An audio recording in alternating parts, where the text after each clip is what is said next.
Assalamualaikum warahmatullahi wabarakatuh. Saya Tania Alfadina, tingkat 2C. Saya akan menjelaskan tentang patofisiologi glomerulonefritis. Yang pertama, saya akan menjelaskan glomerulonefritis, yaitu penyebab utama terjadinya gagal ginjal tahap akhir dan tingginya angka morbiditas baik pada anak maupun pada dewasa, menurut buku ajar nefrologi anak. Glomerulonefritis merupakan suatu penyakit peradangan ginjal bilateral. Glomerulonefritis juga disebut dengan glomerulonefritis akut post-streptococcus atau GNAPS, adalah suatu proses radang non-suppuratif yang mengenal glomerulis sebagai akibat infeksi kuman Streptococcus beta hemolyticus grup A tipe nefritogenik di tempat lain. Penyakit ini juga sering mengenai anak-anak. Glomerulonefritis akut atau GNA adalah suatu reaksi imunologis pada ginjal terhadap bakteri atau virus tertentu. Yang sering terjadi ialah akibat infeksi kuman Streptococcus. Nah, patofisiologis glomerulonefritis itu sebenarnya bukan Streptococcus yang menyebabkan kerusakan pada ginjal. Diduga terdapat suatu antibodi yang ditunjukkan terhadap suatu antigen khusus yang merupakan unsur membran plasma streptokokal spesifik. Terbentuknya kompleks antigen-antibodi di dalam darah dan bersirkulasi ke dalam glomerulus. Tepat kompleks tersebut secara mekanis terperangkap dalam membran basalis.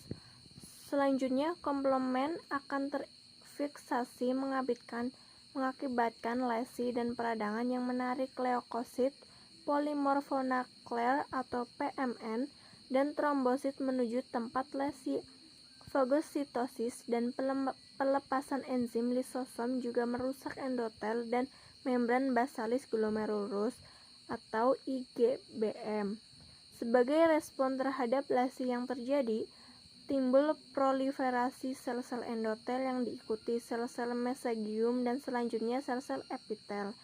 Semakin meningkatnya kebocoran kapiler glomerulus menyebabkan protein dan sel darah merah dapat keluar ke dalam urin yang sedang dibentuk oleh ginjal, mengakibatkan proteinuria dan hematuria.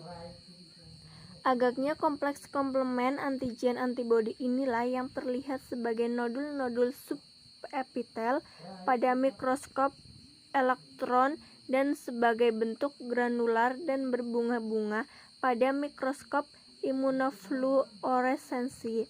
Pada pemeriksaan cahaya glomerulus tampak membengkak dan hiperseluler disertai invasi atau PMN. Dengan mikroskop imunofluoressensi terlihat pula pola nodular atau granular serupa dan molekul antibodi seperti IgG, IgM atau IgA serta komponen-komponen komplement seperti C3, C4 dan C2 sering dapat diidentifikasikan. Dalam endapan-endapan ini, antigen spesifik yang dilawan oleh imunoglobulin ini terkadang dapat diidentifikasi. Pola respon jaringan tergantung pada tempat deposit dan jumlah kompleks yang dideposit. Bila terutama pada mesangium, respon mungkin minimal atau dapat terjadi perubahan mesangiopatik berupa proliferasi sel-sel mesangial dan matrik yang dapat meluas diantaranya sel-sel endotel dan membran basalis serta menghambat fungsi filtrasi sampai kapiler.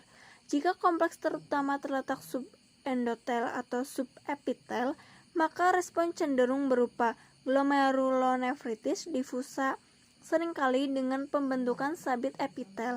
Pada kasus penimbunan kronik kompleks imun subepitel, maka respon peradangan dan proliferasi menjadi kurang nyata dan membran basalis glomerulus berangsur-angsur menebal dengan masuknya kompleks-kompleks ke dalam membran basalis baru yang dibentuk pada sisi epitel. Jumlah antigen pada beberapa penyakit deposit kompleks imun terbatas. Misal, antigen bakteri dapat dimusnahkan dengan mekanisme pertahanan panjamu atau dengan terapi spesifik.